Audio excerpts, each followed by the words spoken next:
Ofrenda radial. Voces de esperanza. Voces de esperanza. Una expresión de fe y confianza en la provisión de Dios. Reconocemos que todo lo que tenemos proviene de Él. Prepárate para dar de lo recibido de tu Señor.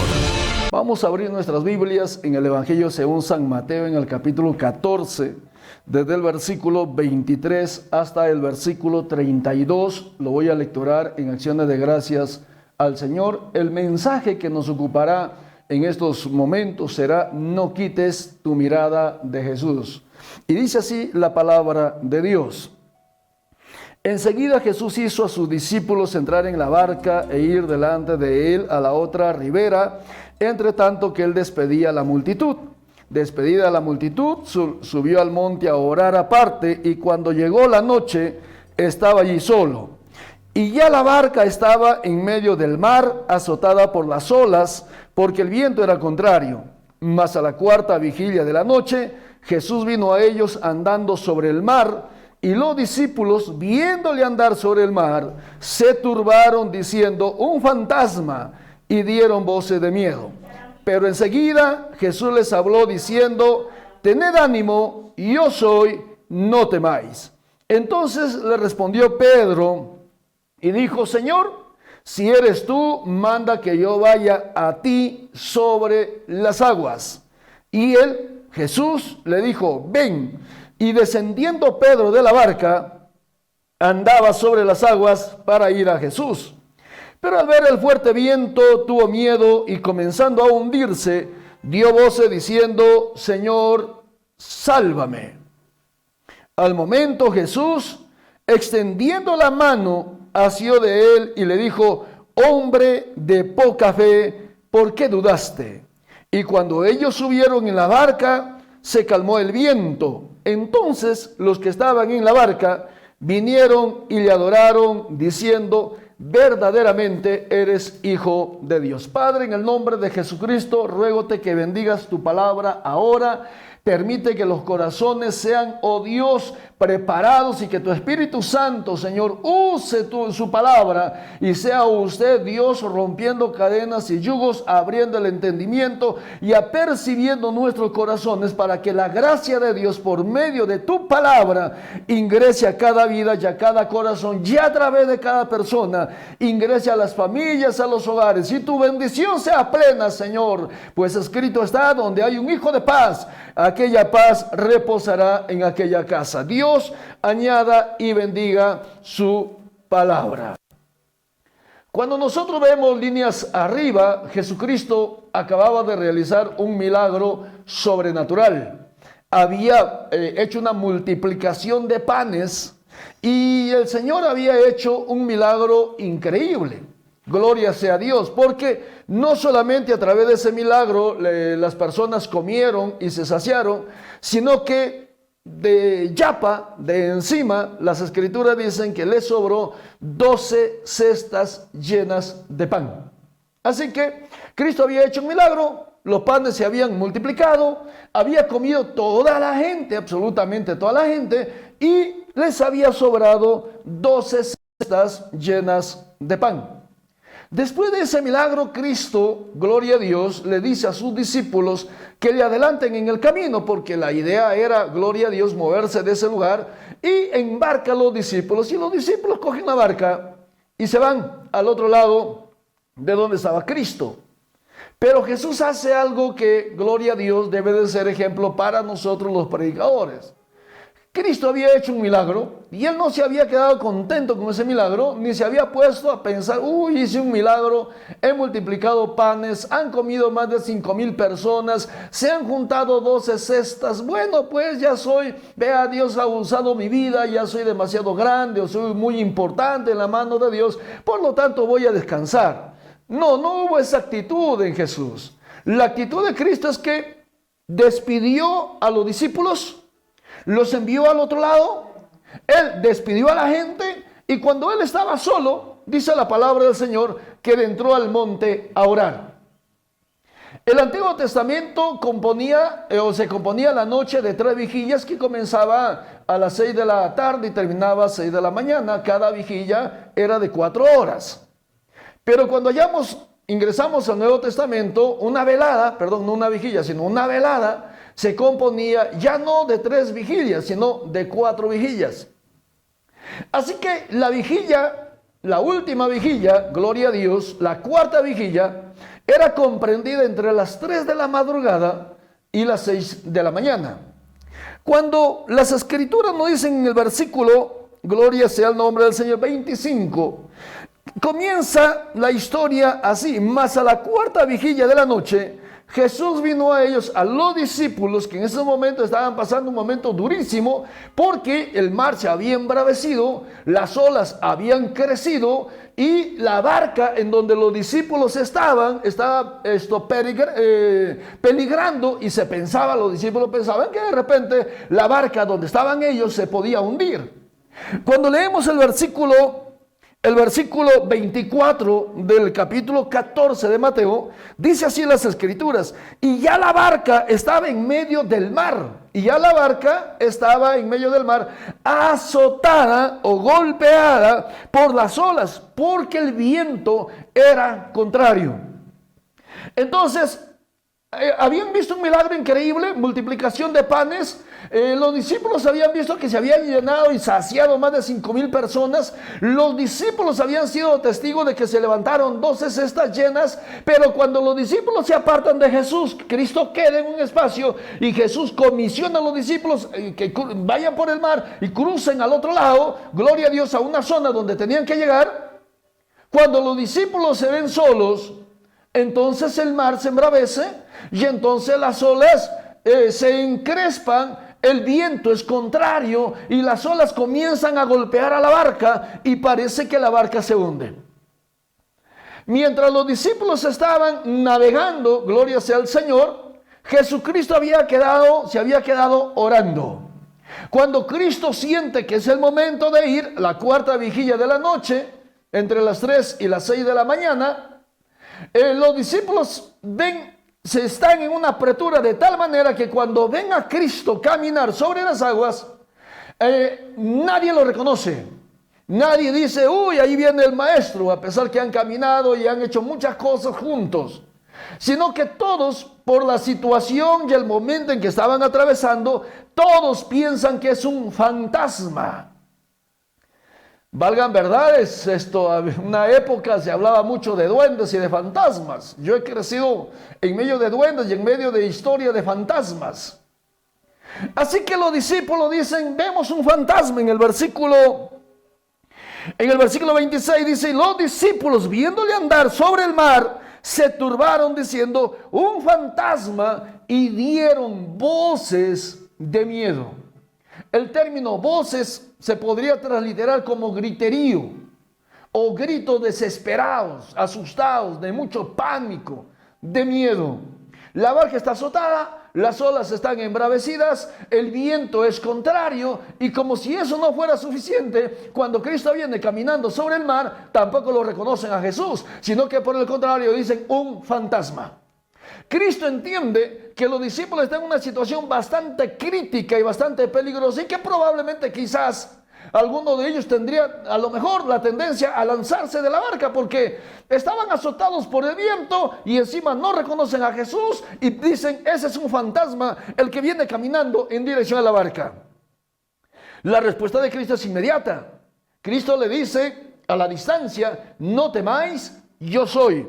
Fíjese lo que nos dice el versículo 27. Pero enseguida Jesús, cuando los discípulos gritan, cuando los discípulos dan voces de miedo, cuando los discípulos dan voces de pánico, entonces cuando los discípulos todos al unísono piensan que es un fantasma, Jesucristo entiende el peligro, y la Biblia dice que enseguida, en otras palabras, en otros términos, de forma o de manera inmediata, Jesucristo dice: no temáis, yo soy.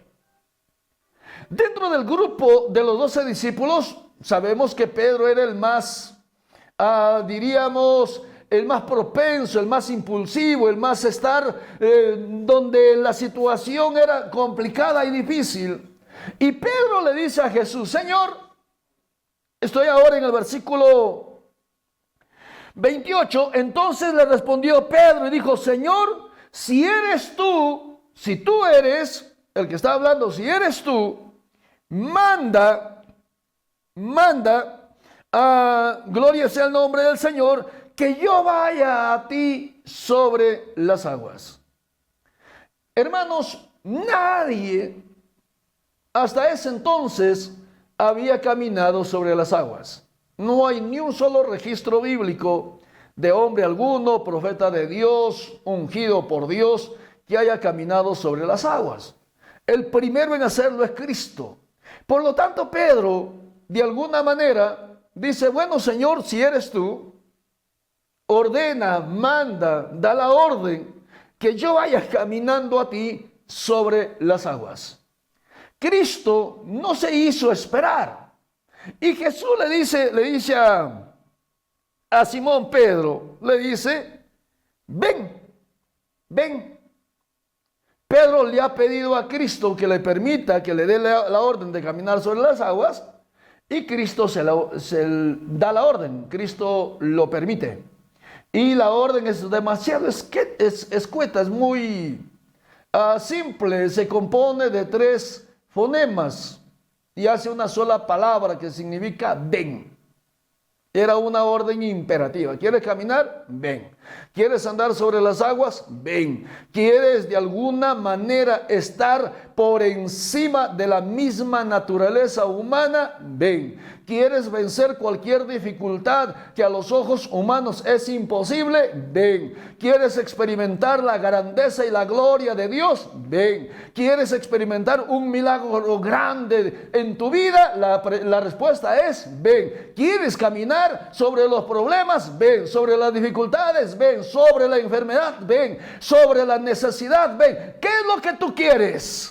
¿Quieres caminar? Ven, le dice el Señor. ¿Quieres transitar? Ven. No te detengas. ¿Cuál es el problema? ¿Quieres hacerlo? Ven. Yo estoy caminando sobre las aguas. Cristo le dice a Pedro, yo estoy caminando sobre las aguas. ¿Tú quieres caminar? No hay problema. ¿Quieres caminar? Ven. ¿Tienes la fe suficiente? Avanza. ¿Tienes la seguridad, la convicción, la certeza, la seguridad absoluta de que puedes? Ven. Eso fue lo que le dijo Cristo a Pedro. Pedro le dice a Jesús, Señor, si eres tú, manda. Si eres tú, ordena. Si eres tú, yo voy. Tan solamente di la palabra, ven, listo, se acabó. Y Jesús le da la palabra a Pedro, ven. Las escrituras nos dicen en el versículo 29, y descendiendo Pedro de la barca, andaba sobre las aguas para ir a Jesús. Claro, porque ya gloria a Dios, la autorización ya había sido firmada por Jesucristo. Ya estaba todo listo. Pedro le había dicho que si era el maestro, que le permita caminar sobre las aguas, y el maestro se le había concedido. Jesús le había dicho, ven, no hay problema, ven. Y Pedro, ni corto ni perezoso, se bajó de la barca, y la Biblia dice que comenzó a caminar sobre las aguas en dirección a Jesús.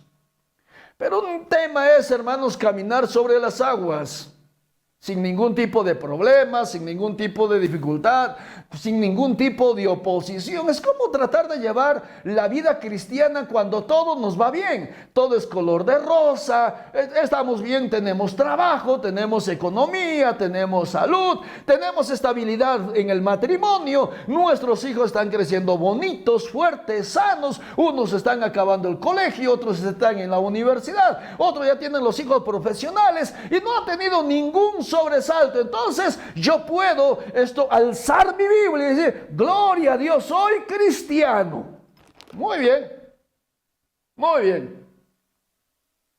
Entonces Pedro está en esa idéntica situación.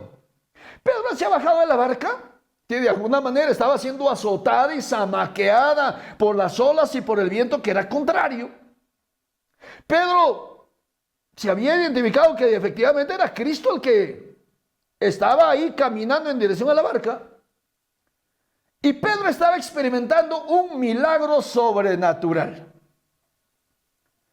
Ni los ilusionistas más famosos del mundo, y vaya que hay algunos que dicen caminar sobre las aguas, pero Son simples ilusiones, por eso son ilusionistas. Y Pedro, gloria a Dios, está acercándose a Jesucristo, pero hay un detalle importante. Hay un hecho sobrenatural sin precedentes. Reparemos en el versículo 30. Para que usted entre en contexto, voy a volver a leer 28, 29 y 30.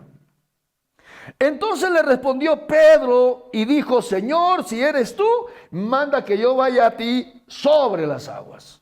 Manda que yo vaya a ti sobre las aguas. Y él, es decir, Jesucristo, dijo: ven. Y descendiendo Pedro de la barca, andaba sobre las aguas para ir a Jesús. Pero al ver el fuerte viento, nos dice el versículo 30, pero al ver el fuerte viento, tuvo miedo y comenzando a hundirse, dio voces diciendo: Señor, Señor, sálvame. La Biblia dice que en un determinado tramo del camino entre la barca y Jesucristo, Pedro llega a quitar los ojos de Jesús, y la Biblia dice que Pedro comenzó a ver el fuerte viento. Pedro comienza a ver el fuerte viento. Alguien que me está escuchando ahora a esta hora del mediodía, ¿ha podido ver alguna vez al viento? Si la respuesta es que usted vio al viento, ¿qué color tiene? ¿Qué forma tiene? ¿Qué figura posee? ¿Qué tiene el viento? ¿Sabe? La respuesta es que nadie puede ver al viento. No hay manera de ver al viento. Pero no porque no lo veamos, no quiere decir que el viento no exista. El viento está allí. ¿Cómo sabemos la existencia del viento? Por sus efectos, por las acciones que el viento realiza, por los hechos que se ejecuta. Si nosotros vemos un techo volar por un ventarrón, vamos a decir: el viento está demasiado fuerte. Si nosotros vemos que los árboles se mueven de un lado a otro, vamos a decir: el viento está terrible. Si nosotros vemos que una capacidad de viento, bendito sea el nombre del Señor, añadida a velocidad y a magnitud, viene y forma un ciclón, sabemos que el viento es el que de alguna manera está inmerso dentro de esa situación anómala de la naturaleza. Aquí en las Escrituras se nos dice que Pedro vio el fuerte viento. Y cuando Pedro ve al fuerte viento, para poder ver al viento tuvo que sacar los ojos de Jesús. Y cuando Pedro saca los ojos de Jesús para ponerle en el fuerte viento, entonces dicen las Escrituras que Pedro comenzó a llenarse de miedo. Pedro comenzó a sentir, hermano, gloria sea el nombre del Señor, que sus pies ya no estaban firmes como al principio, que los pies ya no estaban sólidos sobre las aguas del mar, sobre las olas, sobre las ondas del mar, sino que Pedro comenzó a sentir, gloria a Dios, el frío del agua, ya no solamente en la planta del pie, sino también en el empeine y en el tobillo. Y Pedro se dio cuenta de que se estaba hundiendo. ¿Por qué Pedro comenzó a hundirse? ¿Cuál fue el problema? ¿Cuál fue la magnitud del por qué? Todos nos quedamos, o mucha gente se queda con la respuesta de Cristo: hombre de poca fe, ¿por qué dudaste? Pero entonces la pregunta vendría a ser la siguiente: ¿por qué es que a Pedro le faltó la fe? ¿Cuál fue el causante? La situación anómala, la situación, gloria sea el nombre del Señor, que se estaba escapando de las manos de Pedro para comenzar a hundirse. La respuesta es bastante obvia y demasiado categórica. Pero la Biblia dice: pero al ver el fuerte viento, tuvo miedo y comenzó a hundirse. ¿Cuál es el mensaje de Dios en esta tarde para nuestras vidas? ¿Qué viene a representar el fuerte viento? ¿Qué es el fuerte viento para tu vida, mi hermano? Querido amigo, ¿Dónde está el fuerte viento en el hogar, en la familia? ¿Cuál es el fuerte viento? Bueno, identifiquémoslos entonces. El fuerte viento puede representar el que de repente te estás quedando sin trabajo, o te estafaron, o te robaron, o el médico te dijo, sabes, mira, tienes cáncer y en grado 4. Ese es el fuerte viento.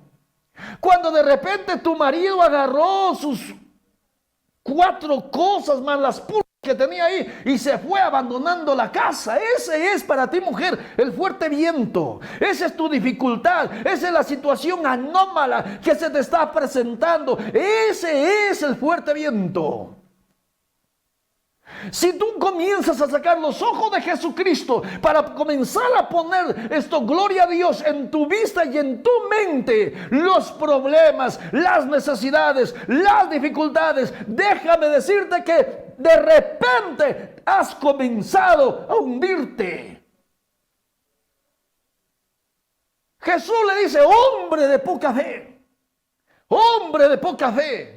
Y añade, ¿por qué dudaste? Y cuando nosotros le preguntamos a Pedro, Pedro, ¿y tú por qué dudaste?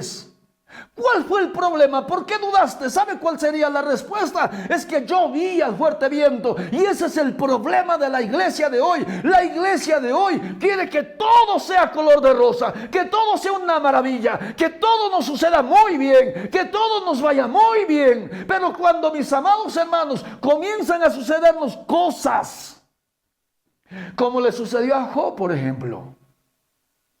A Job le sucedió una cosa terrible, espantosa, terrible, hermano, terrible.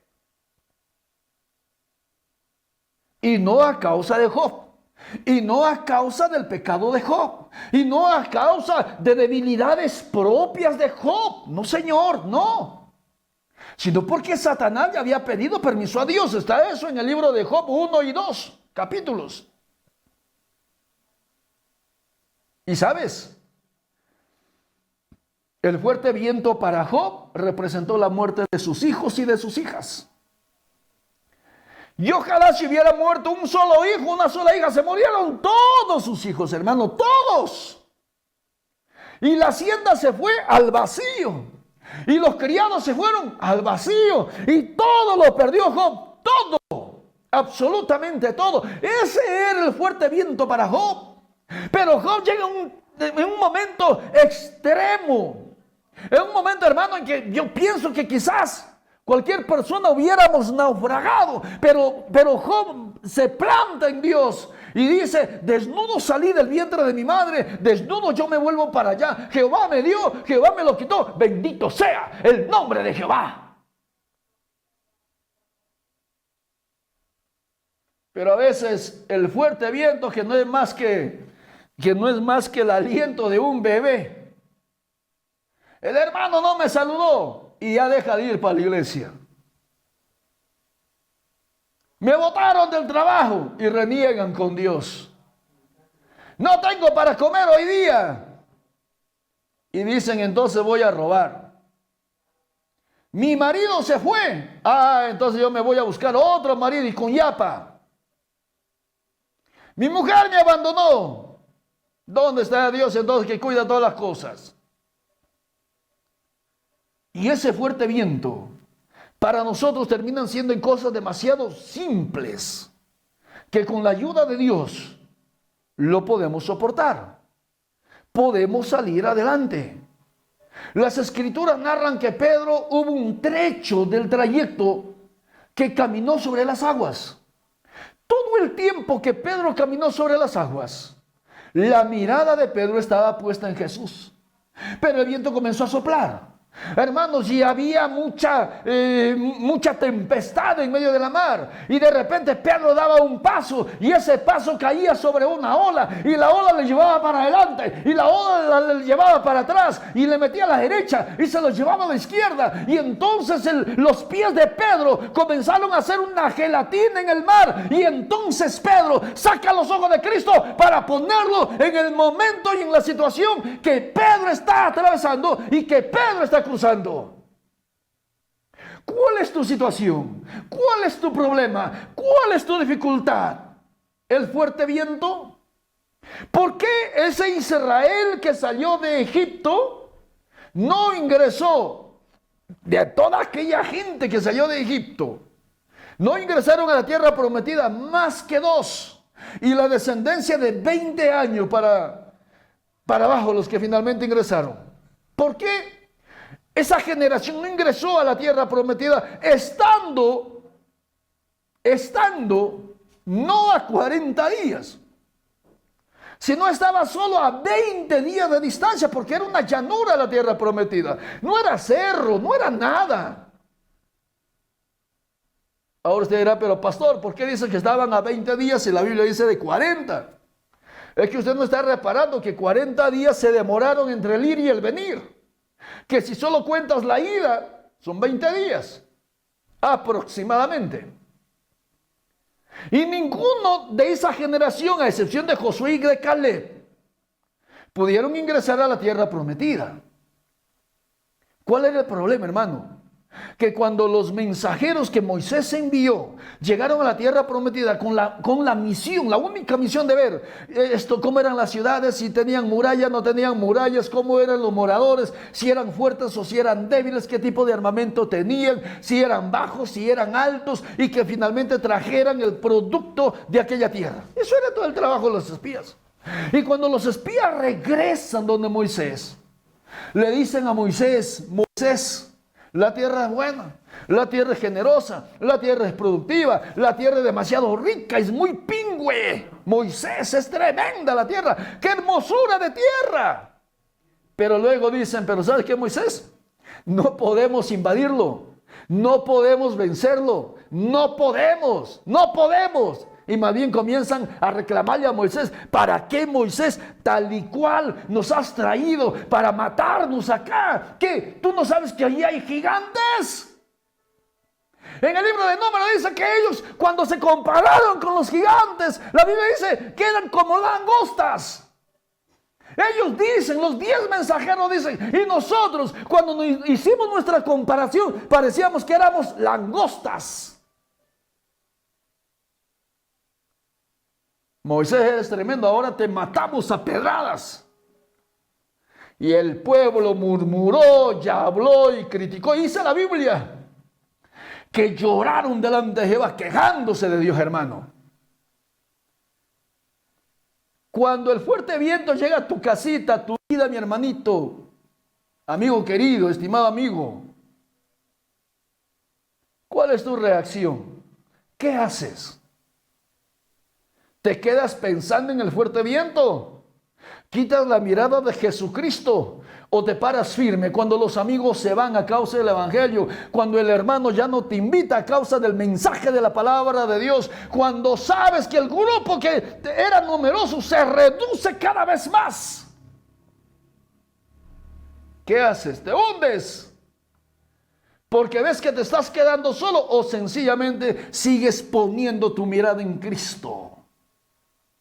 Esos 10 espías del libro de Números, cuando vieron gigantes, dijeron: no, somos una langosta, no servimos para nada. Cuando Pedro, gloria a Dios, ve la dificultad y el viento tempestuoso soplar duro, hermano, sobre el cuerpo de Pedro, Pedro comienza a hundirse, pero Pedro no está reparando en una sola cosa. Que ese viento que le azotaba a Pedro era el mismo viento que le azotaba a Cristo. Esas olas impetuosas que venían sobre la vida de Pedro eran las mismas olas impetuosas que venían sobre la vida de Jesucristo. Y Cristo seguía firme y bien parado y caminando hacia adelante. Pero Pedro comenzó a hundirse por una sencilla razón: que Pedro saca los ojos de Dios para poner la mirada en el fuerte viento. Eso mismo nos pasará a nosotros si en algún tramo de nuestra vida, cualquiera que sea, sacamos los ojos de Cristo para ponerlas en el fuerte viento. El fuerte viento puede, gloria a Dios, ingresar a una congregación a través de la mundanalidad o del mundo, del paganismo o de la idolatría. Hay fuertes vientos que azotan hoy en día a la iglesia, mis amados hermanos, vientos tempestuosos, vientos de maldad, vientos de apostasía, vientos de inmundicia que de a poco se está reempujando, gloria a Dios, y tratando de ingresar, si es que ya no ingresó, a muchas congregaciones. Hay que pararnos firmes en la brecha e impedir, hermano amado, gloria a Dios, y no permitir que el diablo tome ventaja. Y nuestra mirada debe estar permanentemente en Cristo a través de las sagradas escrituras. ¿Sabe cuál es la recomendación del apóstol San Pablo? Puesto los ojos en Jesús. No podemos sacar los ojos de Jesús. Y cuando decimos puesto los ojos en Jesús, en automático estamos diciendo puesto los ojos en la palabra de Dios. Porque el fuerte viento también puede representar doctrinas extranjeras, doctrinas extrañas, hermano. Gloria a Dios, que en ninguna parte de las escrituras está. Mire, hace 2 décadas se viene con esta cuestión de la doctrina de la prosperidad. Y hay sinvergüenzas que todavía dicen: voy a orar para que recibas millones de soles, o voy a orar para que recibas negocios y recibas casas y recibas propiedades. Un sinvergüenza estaba pidiendo oración para que el Señor, gloria a Dios, le permita divorciarse de su mujer para que se vuelva a casar con otra mujer. Y no te quepa la menor duda que no faltará algún sinvergüenza, malobrero, falso pastor que orará por esa mezquindad de ese sujeto. Estamos en un evangelio casi como vendido, hermano amado.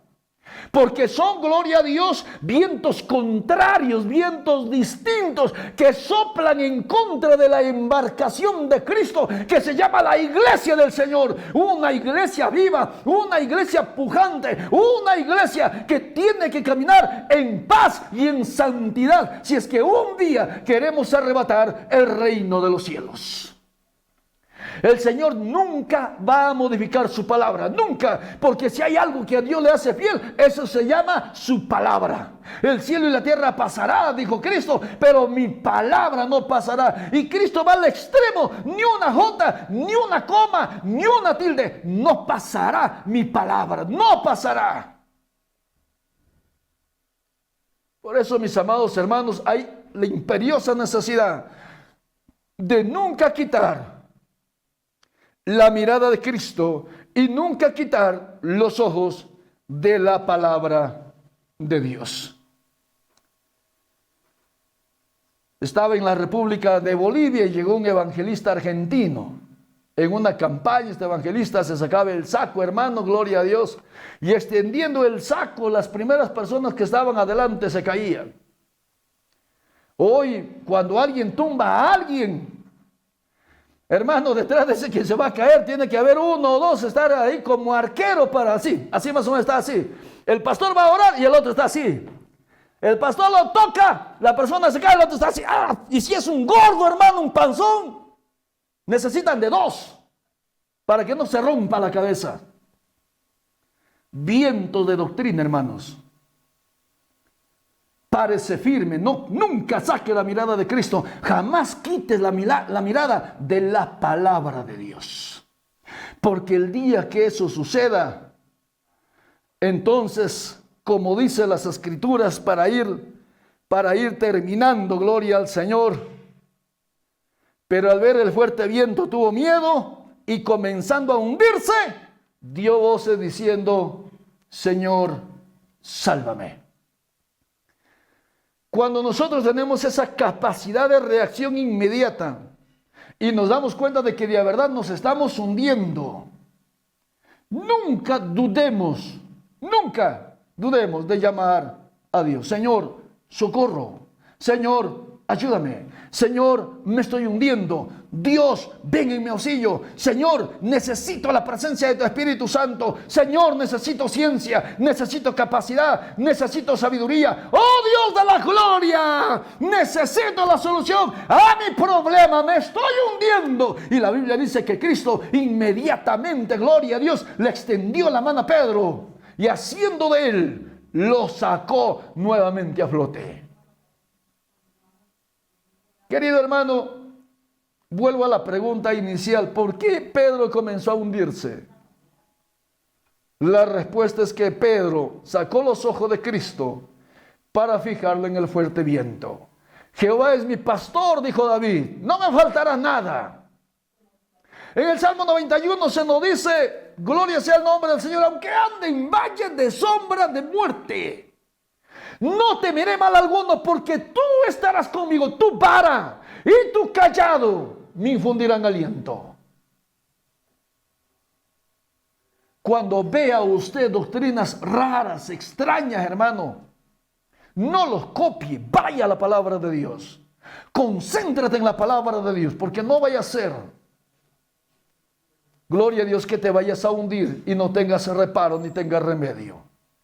Ese evangelista argentino, gloria a Dios, sacó el saco, tumbó a los primeros de la fila y entre ellos estaba a uno que yo le conocía. 2 días después lo encontré a este muchacho y le dije, oye, te caíste en la campaña. Y me dijo, es que yo veía que todos se caían y yo quería ver qué había en esa caída. O como esta secta del Dios es amor, esto pasó en la ciudad de Tacna, que había un filo en uno de los cines que compraron, había un murito y a la gente lo ponía en ese muro y el tipo de su ministro de Satanás le ponía la mano y la reempujaba. Alguien que se cayó dijo, pero sus manos olían medio raro, medio feo. Mis amados hermanos, cuando ve el fuerte viento, cójase de Cristo y no se suelte. Agarre la palabra de Dios como el estandarte de la verdad. En el Salmo 64 dice que Dios ha dado a los que le temen bandera que alcen por la verdad. Nunca quites tu mirada de Jesús. Voy a orar dándole gracias a Dios. Padre, en el nombre de Jesús, muchísimas gracias. A ti sea la gloria, el honor.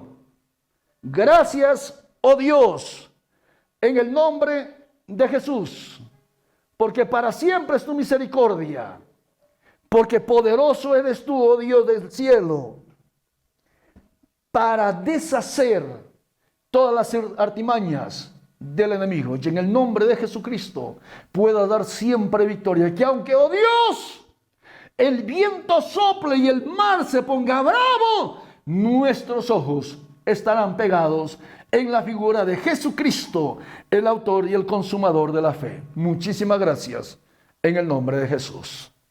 Amén. Amén.